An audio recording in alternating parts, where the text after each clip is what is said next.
Hozir anor sezonida mana bunda qiynalmasdan to'kib olishni hozir o'rgataman. Mana puta anorimiz. Kallasini ochib olamiz birinchi.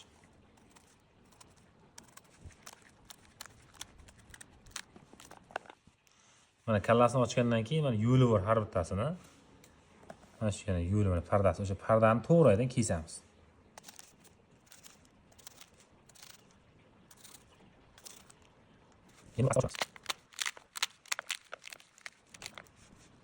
Olamizda qattiq emas, asta uramiz endi.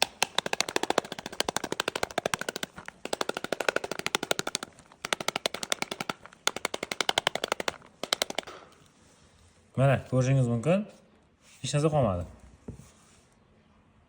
Bu videoni hali ham bunday kesib, o'zini qiynab yeydigan, anor yeydigan tanishlarga jo'natib qo'yamiz. Sizlarga ham tepib tashlasangiz, bolalar mazza qiladi, yosh kattalar mazza qiladi. Bu endi o'zimiz bog'da anorda, shuncha sal chiroyli emas endi. Siz chiroylisini qiling.